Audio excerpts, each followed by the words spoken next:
Assalamualaikum warahmatullahi wabarakatuh.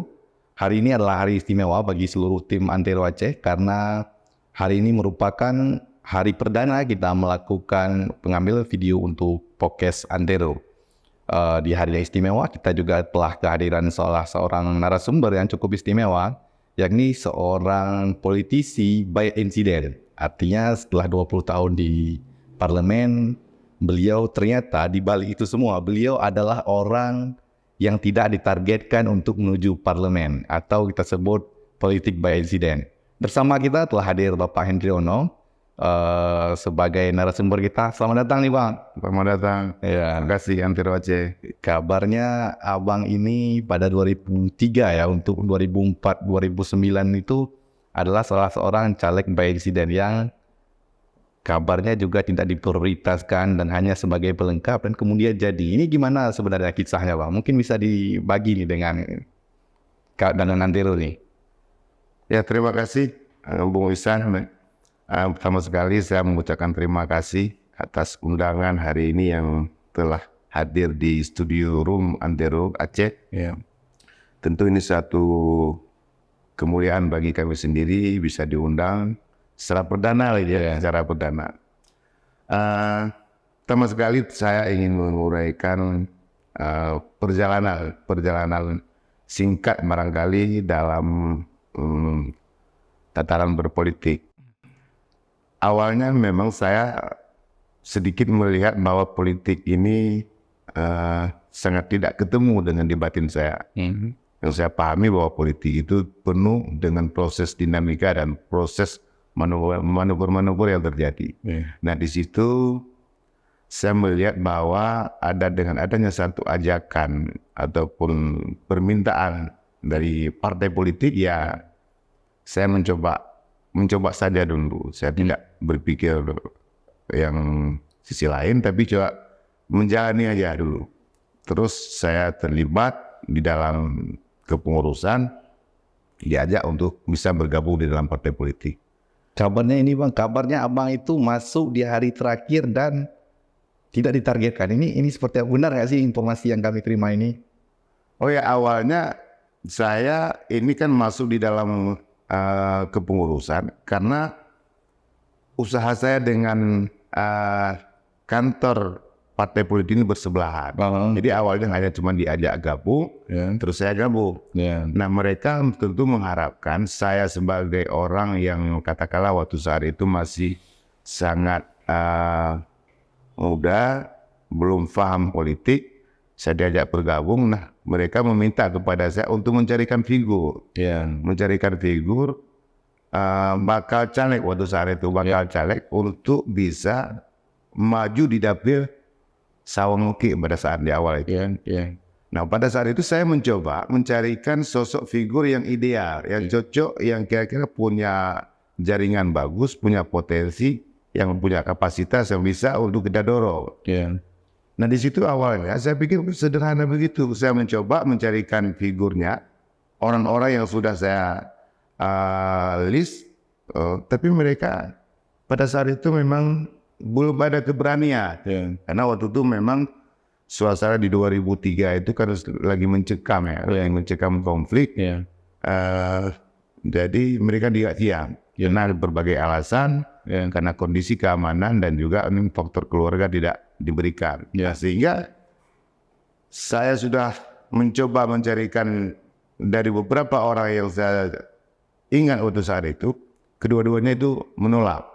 Artinya saya juga tidak punya harapan untuk siapa yang akan saya ajukan. Pada saat itu saya menyampaikan kepada pengurus partai di tingkat kabupaten bahwa saya sudah mencoba, tapi tidak ada orang yang mau, yang siap, yang maju untuk sebagai caleg. Ya, saya pikir tugas dan tanggung jawab sudah selesai. Nah, itu pada awalnya. Nah, pas mereka saat itu menjaring semua dari dapil, kebetulan yang masih sangat kosong itu di dapil Sawang-Uki. Nah, itu kalau nggak salah waktu itu masih ada 2 caleg yang baru ada. Nah, itu pun hanya sebagai formalitas saja untuk mengisi bakal calon yang ada di dapil itu. Nah, pada saat di malam terakhir besoknya pendaftaran terakhir, saya karena bersebelahan dengan kantor tadi ya diundang lagi. Bukan diundang, maksudnya saya ngopi-ngopi lah. Santai gitu. Ngomong santai lah ya. Ngomong santai. Pada malam itu ada pengurus inti partai, ada ketua, ada sekretaris, dan ada wakil ketua satu. Jadi langsung mereka meminta kepada saya untuk siapkan aja bahan untuk kamu besok kita daftar. Nah, saya pikir saya nggak ada sedikit pun rencana untuk maju. Tidak ada persiapannya, memang tidak ada rencana. Jadi karena kebetulan di salah satu pengurus inti ada hubungan yang dekat, sehingga beliau meminta, ya udah, nggak apa-apa, kamu siapkan aja terus, datang paling tidak awalnya KTP aja dulu. Nah kita saya siapkan, saya kasih. Terus saya tidak ada berpikir saya untuk maju untuk bertarung. Awalnya memang awalnya nggak ada niatnya maju untuk bertarung. Cuma hanya pikir untuk mengisi formasi caleg, dan sudah terisi, ya paling tidak saya ada satu kebanggaan sendiri. Sudah pernah jadi caleg, tapi tidak ada berpikir sedikit pun saya bisa maju, bisa berhasil gitu utamanya.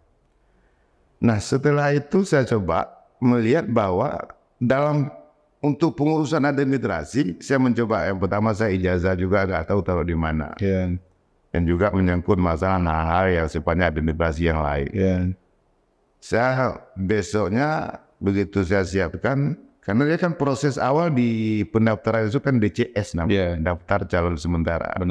Jadi kalaupun ada kekurangan itu masih bisa disesuaikan. Dan malah ya lebih ini ya, saya waktu saat zaman dulu, nama saya tuh bukan Hendriono yang lebih muncul. Nama saya Hendri Yusi. Karena waktu saat itu kalau KTP Hendriono kita sangat susah bepergian. Waktu itu konflik ya Pak. Itu konflik. Jadi saya buat nama Hendri Yusi. Saya buat juga di dalam form itu saya ngajukan Hendri Yusi. Saya nggak berpikir yang ini akan serius ya. Ini akan serius. Tapi teruslah saya sudah mendapatkan ijazah. Jadi barulah di situ dari KIP memberitahukan bahwa harus diisi sesuai dengan nama yang diijazah. Sesuai. Rubah lagi waktu itu kan KTP-nya KTP merah putih masih. Benar. Jadi kita bisa mungkin sedikit lebih mudah karena belum secara digital, di elektronik ya. Jadi saya ubah KTP, siapkan semua berkas. Kebetulan sekali saya punya background usaha konveksi lah, menerima jasa penjahitan. Jadi saya kan punya hubungan dengan rumah sakit, hubungan dengan pengadilan, karena mereka saling mereka sepelanggan. Saya pelanggan, mereka pelanggan saya, sehingga saya kan udah kenal dengan pengadilan, udah kenal dengan rumah sakit. Tentu karena kita udah pertemanan, ya kita minta telepon, kita berikan data, mereka juga kadang-kadang nggak ribet-ribet amal lah. Proses ini dipermudah lah. Karena memang juga sudah kenal ya. Nah, nanti di telepon dia ambil. Nah, setelah administrasinya proses selesai, itu lebih kurang durasi waktu sekitar 3-4 bulan begitulah. Lebih kurang ini durasi. Saya juga waktu saat itu sudah nggak berpikir bahwa saya akan maju dan menggalang kekuatan dukungan, itu enggak. Jujur saya sampaikan, karena sedikit pun nggak terlintas di pikiran saya itu maju untuk serius di awal, karena memang nggak paham politik waktu saat itu. Nah ketika proses ini berjalan, saya sedikit mungkin diskusi lah dengan orang-orang yang juga mungkin bagi saya itu sebagai panutan lah bagi saya, dengan salah satu tokoh yang dia mungkin background kuliah di pemerintahan. Saya sedikit diskusi dengan beliau terkait dengan politik, bagaimana gambaran politik yang ideal yang saya harus jalankan. Tapi ada beberapa panduan yang disampaikan bahwa ini politik, jadi ada beberapa kriteria lah. Jadi ada yang mulai mungkin politik kelas tinggi, ada kelas menengah, dan ada kelas bawah.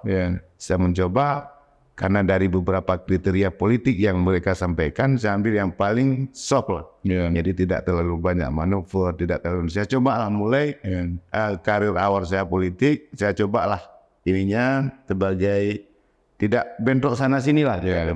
Nah, ketika pada awalnya, ketika sudah proses berlalu, proses pencalonan berlalu, saya cuman hanya waktu saat itu momen apa yang paling tepat, saya artinya gaungnya juga perlu saya pikirkan sebagai caleg. Perlu apa gaungnya? Jadi pas ketika waktu saat itu, karena kan acara-acara kegiatan rame-rame itu kan sangat susah. Karena zaman konflik ya, betul. Jadi saya coba ambil satu bentuk momen kegiatan, saya membuat acara halal bihalal. Nah, itu saya buat acara halal bihalal di berapa 3, 4 lebaran waktu saat itu. Lebaran haji ya, waktu saat lebaran haji. Saya buatlah acara di kampung saya sendiri. Karena saya kan tinggalnya waktu zaman waktu itu saya tinggalnya di Tapatuan, di ibu kota kabupaten. Sementara kampung saya itu di Sawang. Jadi saya buatlah acara halal bihalal. Jadi acaranya juga nggak terlalu, acara ini cuma hanya saya cari kambing, bakar kambing, makan rame-rame, cuma hanya itu aja, nggak ada acara proses menyampaikan ini enggak. Pada saat itulah saya melihat ada pasca seminggu setelah itu saya melihat bahwa semangat dari keluarga-keluarga yang utama ini berbeda. Ada antusias ya mungkin. Ada antusias, dorongan, dukungan dari keluarga-keluarga. Pasca saya buat itu, pasca saya buat acara kecil-kecilan di kampung. Disitulah awalnya saya melihat ini sudah mulai menjalar.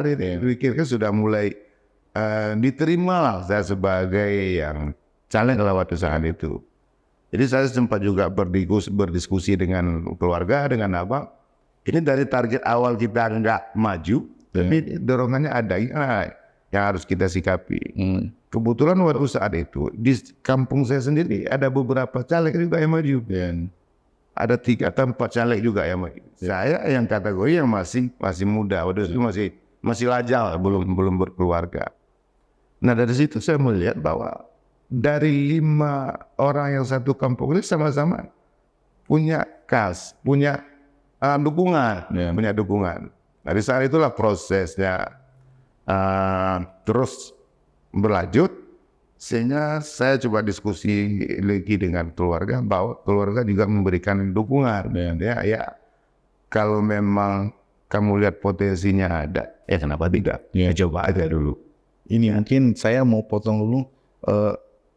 Kan tadi ada kantor yang bersebelahan dengan usahanya konveksi. Ini kami juga mendapatkan fakta lagi nih bahwa ternyata Bang Hen ini nggak bisa menjahit tapi memiliki usaha jahit. Ini kan belum banyak yang tahu juga. Orang mungkin berpikir bahwa Hendy O'Donnell adalah seorang penjahit yang lihai menjahit. Ini bagaimana nih Bang? Kalau ini memang jauh sebelumnya. Kalau ini kan cerita kan di 2003 akhir. Kalau saya buka usaha ini dari 97 akhir, 98. Itu prosesnya berbeda lagi konteksnya. Karena kita waktu itu saya mengikuti pendidikan di Banda Aceh. Saya pikir waktu saat itu apa yang ideal ketika saya pulang kampung. Nah, jadi itu memang buntu waktu saat itu belum ada apa yang harus saya lakukan. Di saat itu saya juga dengan keluarga, karena ini saya sendiri secara ini kan selalu dibimbing dan ini oleh keluarga. Ada abang kakak kan. Jadi pada saat itu ambillah satu pilihan membuat unit usaha. Jadi awalnya ada 2 unit usaha. Saya buka usaha tailor penjahit, satu lagi usaha kelontok, jualan kelontok. Jadi awalnya itu di 98, awal 98. Kebetulan salah satu abang nih, Bang Musdejat, beliau juga baru pulang dari Jakarta ketika waktu itu gejolak ada reformasi di Jakarta. Beliau pulang kembali membangun sama-sama usaha nih. Usaha awalnya seperti itu. Maksudnya terpikir membuat usaha jahit ini apakah misalnya ada emang dari kakak atau seperti apa terinspirasinya? Kan biasanya orang buka usaha jahit itu kan ketika dia sudah les privat menjahit, kemudian buka usaha kecil-kecilan. Ini abang ini kan agak unik nih, karena memang nggak punya background menjahit, tapi tiba-tiba terpikir usaha jahit kemudian. Dan waktu itu cukup populer lah di Aceh Selatan dan cukup terkenal waktu itu, Cahaya Tailor itu. Itu bagaimana Bang? Awalnya begini, saya waktu saat saya di Banda Aceh, saya kan sudah melihat, saya kalau nanti selesai di Banda Aceh, saya nggak mau seperti kebiasaan anak-anak muda. Maksudnya, ini maaf bukan saya ini kan. Biasanya kan anak muda tidak perlu berpikir terlalu ini. Ada uang mungkin bisa untuk seminggu, ya habis itu istirahat, ada kegiatan. Saya berpikir waktu saat saya di Banda Aceh itu, bagaimana membangun satu usaha, walaupun penghasilannya kecil, tapi merata. Rutin ya. Rutin ya, sampai sebulan kalau dihitung, saya cukup lah. Itu saya hanya konsep dasarnya itu sebenarnya. Nah, ketika saat di sana, dari beberapa kami rembuk dengan keluarga, ada salah satu abang saya itu Bang Saipul mendorong bagaimana kalau membuka satu usaha telur. Terus saya nggak bisa, saya nggak tahu apa yang harus saya mulai. Nanti gini, kita siapkan orang yang sudah siap, ya nanti kita tinggal hanya mengontrol. Awalnya dari situ.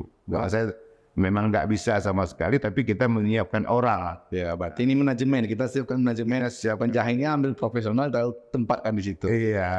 Oke, mungkin untuk ini Bang, kan tadi di politik nggak serius nih. Apa titik balik Abang sehingga maksudnya kan tadi udah ada dukungan keluarga nih. Apa titik balik atau apa yang menjadi hal menarik sehingga masyarakat kemudian fokus untuk memilih Abang dan kemudian duduk di DPR pada tahun periode 2004-2009 itu Pak? Mungkin ada hal-hal yang dilakukan sehingga masyarakat terkesan atau ada titik balik. Apa sebenarnya yang terjadi di 2003 itu Pak dalam proses pencalonan itu? Ya kita nggak tahu juga apa yang kita alami ke depan, kita nggak tahu. Itu hanya semua faktor nasib barangkali ya, faktor nasib. Tapi paling tidak, ketika saya mulai politik, itu saya hanya mendoktrin diri, artinya meyakinkan diri bahwa di sini DPR ini ada dua konotasi. Ada mungkin orang berasumsi sebagai lahan pekerjaan, tapi ada menurut satu pemahaman lagi ini sebagai wakil rakyat.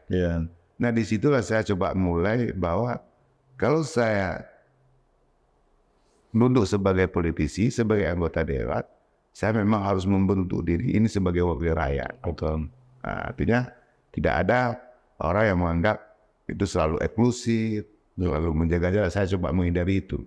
Karena itu memang kondisi waktu saat itu bagaimana ruang antara masyarakat dengan wakil itu bisa dekat. Itu yang saya mulai dari situ. Pada saat saya memang di periode pertama saya berhasil terpilih, saya malah berpikir saya nggak ada background organisasi sebelumnya, nggak ada background yang berlebih secara ini. Tapi memang kalau kita sampaikan ini memang awal. Tapi memang kita berangkat dari niat tadi untuk bisa mengemban amanah ini, duduk di sebagai tanggung jawab yang diamanahkan oleh masyarakat, tentu saya akan mencoba melakukan apa yang terbaik. Melakukan apa yang terbaik. Saya waktu saat di periode pertama itu, hampir semua agenda paripurna, saya menyiapkan pemandangan umum. Jadi kalau di lembaga dewan itu, ada satu tahapan yang memang diberikan ruang kepada anggota dewan.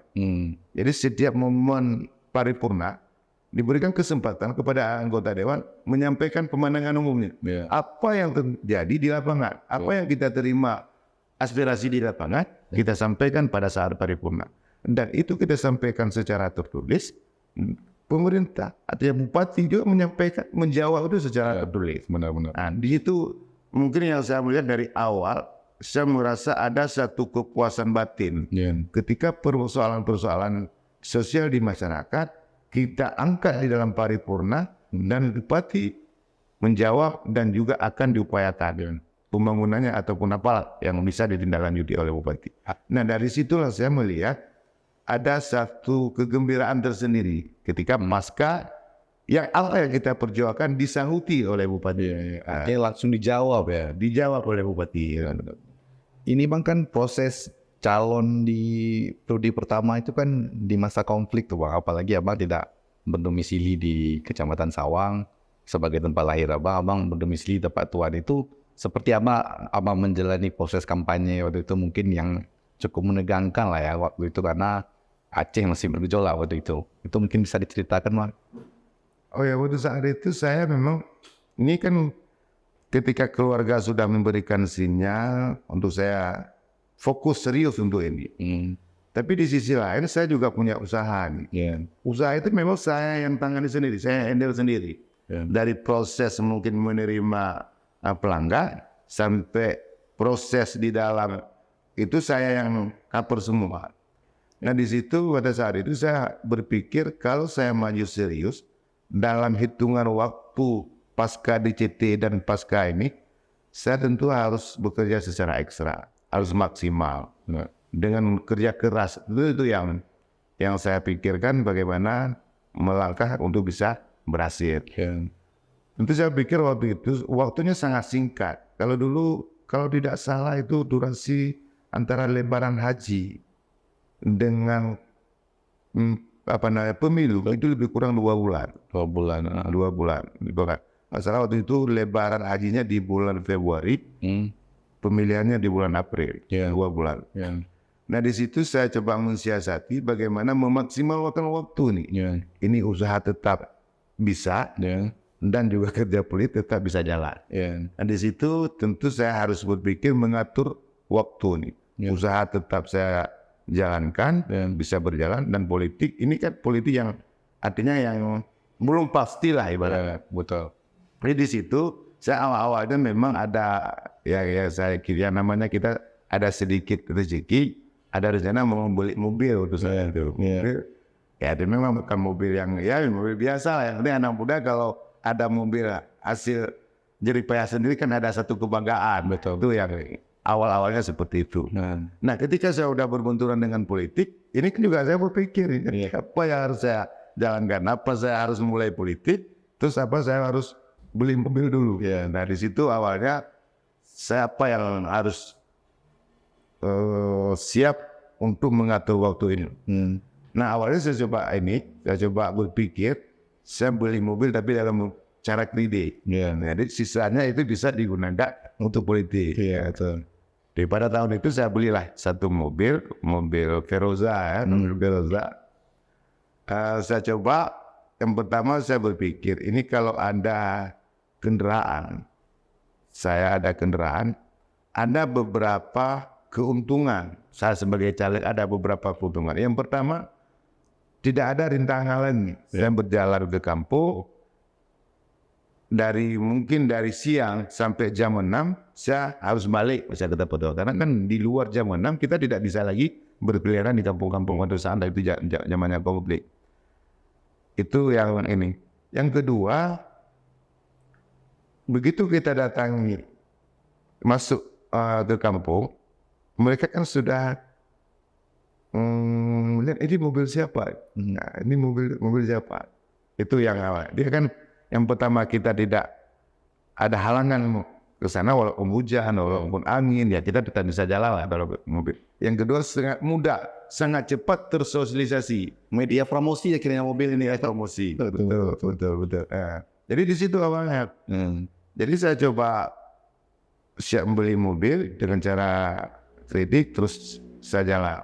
Itu dari pagi sampai jam 1 siang, itu saya tetap stay di tempat usaha, tempat jahit tadi.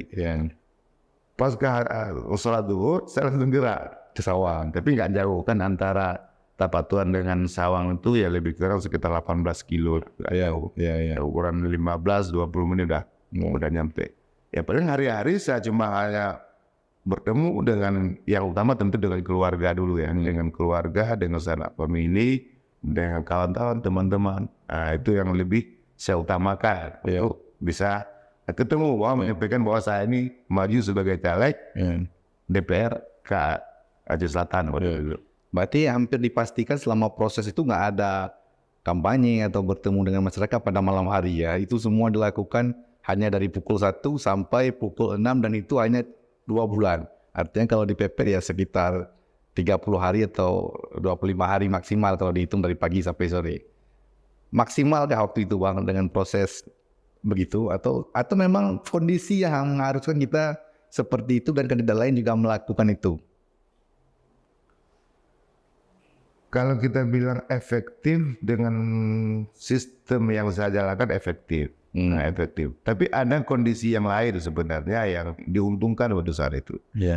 Di dapil awalnya itu kan saya di dapil Sawang Muke. Sawang Muke itu dapil jumlah pemilihnya lebih banyak di Kecamatan Muke. Sawang lebih sedikit. Waktu itu kalau nggak salah sekitar hampir 8.000 lah. Muke udah sampai 12.000 pemilihnya. Betul. Jadi hampir dominan caleg-caleg nomor urut 1 itu di Kecamatan Muke. Caleg-caleg nomor urut 1 itu hampir dominan di Kecamatan Muke. Saya di Kecamatan Sawang, saya salah satu yang caleg nomor urut 1. Waktu saat itu caleg bukan sistem suara terbanyak. Jadi sistem nomor urut, siapa nomor urut yang paling ini ya itu Masih yang tertutup ya, artinya partai yang menentukan ya nomor 1 ya siapa. Itu yang akan duduk nanti ya, jika ada kursinya benar-benar. Jadi pasca ini, pasca berproses, katakanlah ada kampanye, ada ini. Yang di situ kan mulai ada semacam ego kedaerahan pasti muncul, kan? Bahwa kita yang punya harapan nih yang nomor 1 di Sawang, ya gitu. Jadi mungkin ya jadi seperti itu juga, yang nomor 1 yang ada di Muke. Nah di situ saya melihat bahwa karena saya memang masih minim cara berpolitik, ketika pada saat akhirnya itu ada kampanye lapangan.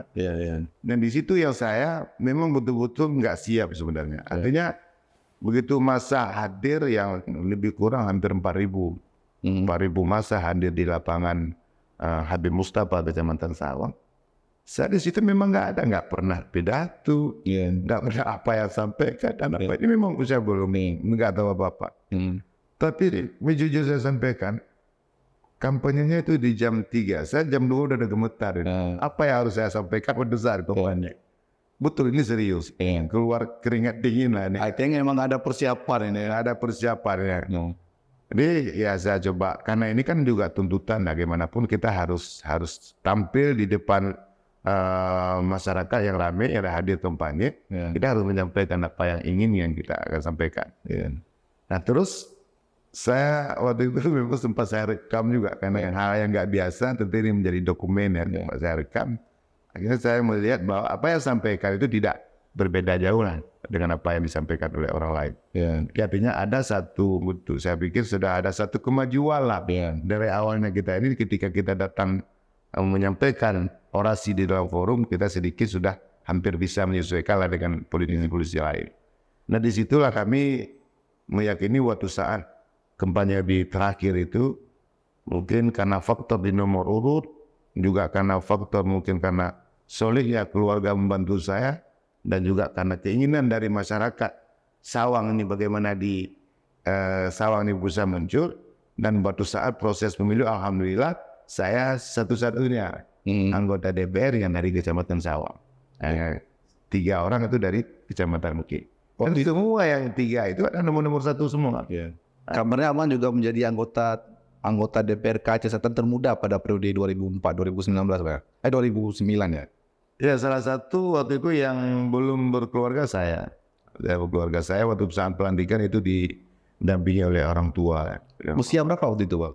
28 tahun. 28 tahun. Oke.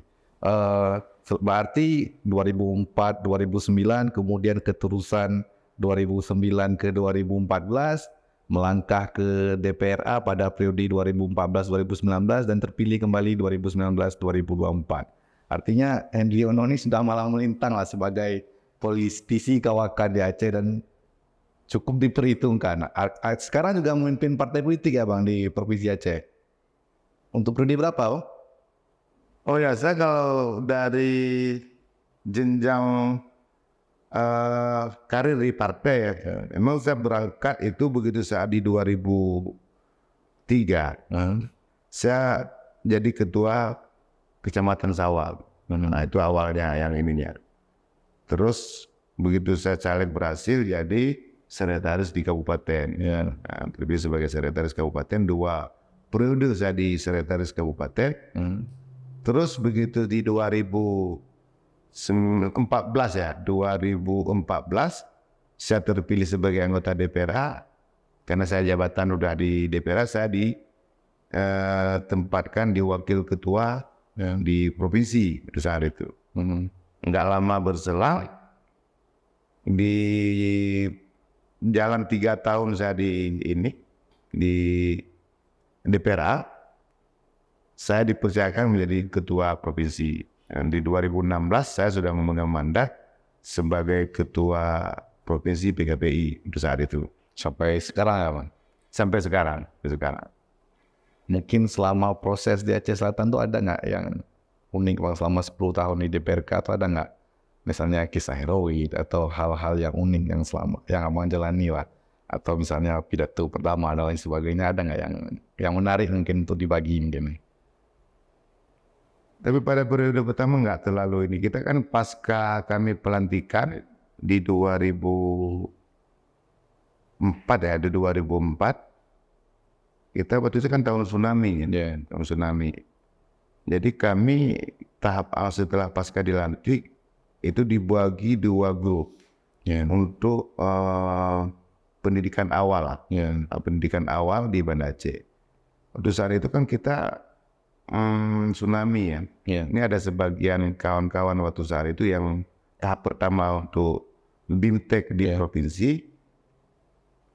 Pas di hari terakhir mereka BIMTEK itu kan terjadi tsunami di 26 Desember kan 2004. Ada salah satu kawan DPRK waktu itu yang meninggal dunia waktu tsunami itu. Nah, sebagai rombongan selamat. Kami yang di tahap kedua ini dalam perjalanan waktu saat itu, dalam perjalanan. Nah, pada periode itu kita hampir berapa tahun kan fokus terhadap tsunami. Pasca tsunami itu fokus ini. Jadi tidak ada hal yang spesifik saya pikir waktu di periode pertama. Dia tetap berjalan secara normatif, lazimnya sebagai anggota dewan yang memperjuangkan masyarakat apa yang disampaikan oleh masyarakat yang kita sampaikan kepada pemerintah. Benar-benar. Ada mungkin kesan yang mau disampaikan sebagai statement closing, mungkin apa mungkin terkait perjalanannya mulai dari tukang jahit atau apa, ada nggak yang mau disampaikan? Saya pikir ini kan dari semua mungkin yang kita alami sekarang ini kan faktor nasib. Mungkin kita tidak bisa, ini kan dengan apa yang kita lakukan ini kita hanya berencana yang mewujudkan yang menghendaki dengan Allah Subhanahu Wa Taala. Tapi paling tidak saya coba ini kan bahwa setiap kita apapun yang kita rencana kita mulai dari niat kita itu. Kalau niat kita tulus, kalau niat memang ini, insya Allah semua perjalanan itu dimudahkan. Mungkin barangkali itu yang saya alami, yang sangat betul-betul bisa saya rasakan. Oke Bang, mungkin kami mengucapkan ini terima kasih nih atas obrolannya. Mungkin ada cerita-cerita yang belum banyak orang tahu juga, terutama soal politik by incident.